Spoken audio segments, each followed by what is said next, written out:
From BBC Learning English, this is Learning English from the News, our podcast about the news headlines. In this programme, it was only supposed to be 8 days in space, but after 9 months, NASA astronauts have returned to Earth. Hello, I'm Georgie. And I'm Neil. In this programme, we look at one big news story and the vocabulary in the headlines that will help you understand it. You can find all the vocabulary and headlines from this episode, as well as a worksheet on our website, bbclearningenglish.com. So, let's hear more about this story. After 9 months in space, NASA astronauts Butch Wilmore and Suni Williams have finally arrived back on Earth. Their stay on the International Space Station, or the ISS, was only supposed to last 8 days, but their mission was dramatically extended after the spacecraft they arrived on, called Starliner, began to have technical problems. Starliner was sent back to Earth empty in September 2024, so Butch and Suni needed an alternative spacecraft to take them home. 9 months after they arrived, they're finally back. They splashed down into the ocean off the coast of Florida on Tuesday afternoon. Let's have a look at our first headline. This one is from The Independent in the UK. NASA's stranded astronauts finally begin return to Earth after being stuck in space for months. And that headline again from The Independent. NASA's stranded astronauts finally begin return to Earth after being stuck in space for months. Now, this headline was written before the astronauts splashed down, and we have two interesting and related words here, stuck and stranded. OK, let's talk first about being stuck.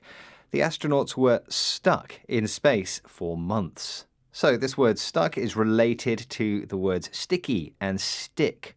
So, for example, my shoe broke at the weekend and I used glue to stick it together. That is a very clever idea. So the two pieces of the shoe can't move. They're stuck.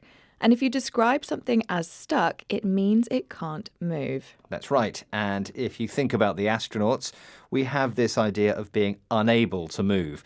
The astronauts planned to be in space for only 8 days, but the problems with the spacecraft meant they were stuck on the International Space Station for 9 months. Now, there are different degrees of how literal the word stuck can be. The astronauts were quite literally stuck in space. They couldn't move. And I was once stuck in a lift and I couldn't move. That was also the literal sense. Yes, but we can also use this word stuck in a less literal sense. For example, I was stuck talking to the most boring person at the party last night. Now, I wasn't literally unable to leave, but I couldn't think of a polite way to leave the conversation. And we can use stuck in that kind of situation as well. Yes. Now, what about this word stranded? The stranded astronauts. Stranded is similar to stuck in that you're unable to leave, but it has a more specific meaning, doesn't it? Yeah, so if you are stranded, it means you've been left somewhere and you have no way of leaving. But it has this added sense of needing outside help or assistance. Yes, we often imagine being stranded on a desert island. That means that you're on an island in the middle of the ocean without a boat or any way of getting off the desert island. You're going to need outside assistance to help you get off. We had stuck, unable to move. For example, the lock on the bathroom door broke, so I was stuck in there for hours. This is Learning English from the News, our podcast about the news headlines. Today, we're talking about the return of NASA astronauts Butch Wilmore and Suni Williams. On Tuesday afternoon, the SpaceX Dragon capsule entered the Earth's atmosphere, and there were temperatures of up to 1,600 degrees Celsius. 4 parachutes opened up to take them slowly to splash down into the ocean. As the capsule slowed down quickly, the astronauts experienced strong forces on their bodies, known as G-forces, about 4 times the Earth's gravity. And our next headline is about the journey back to Earth. 2 astronauts stuck in space for more than 9 months head back to Earth, and that's from Sky News. That headline again, 2 astronauts stuck in space for more than 9 months head back to Earth, and that's from Sky News. So we see that word stuck again that we just looked at in the first headline, astronauts stuck in space. But this time we're looking at the phrasal verb head back. The astronauts head back to Earth. So, Georgie, what can you tell us? Well, quite simply, head back means return.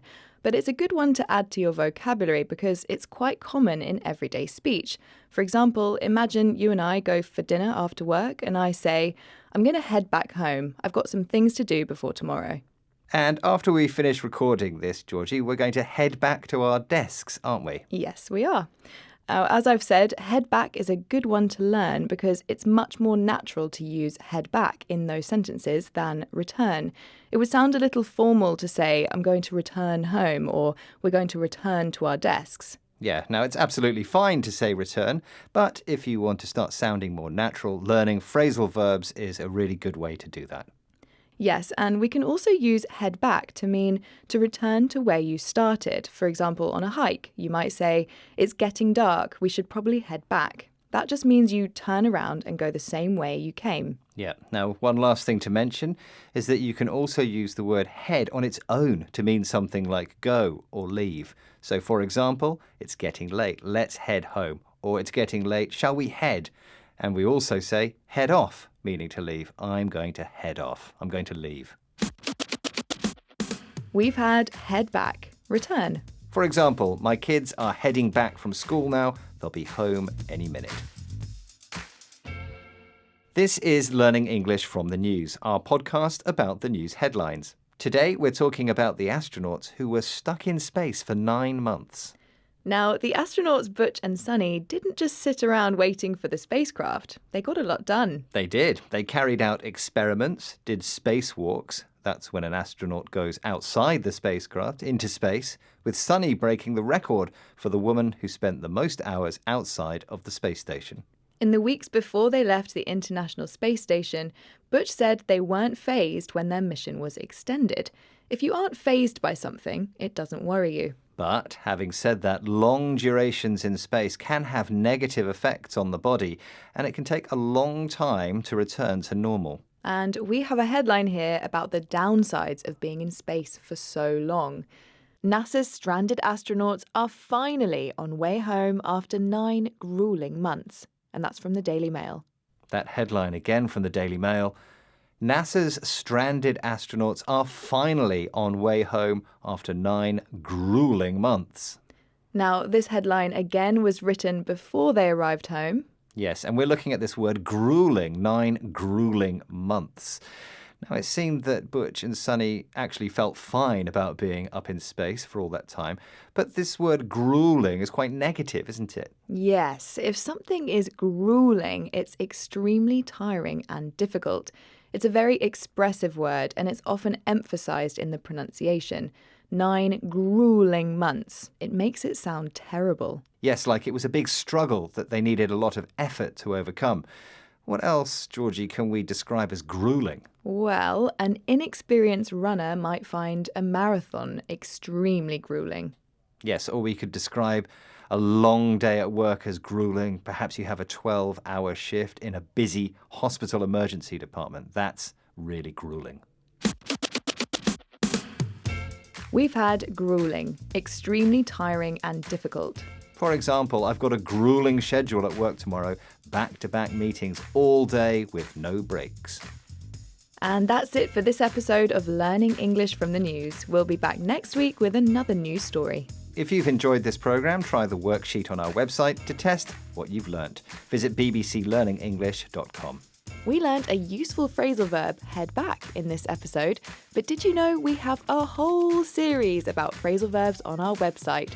Search for Phrasal Verbs with Georgie at bbclearningenglish.com. Goodbye for now. Goodbye.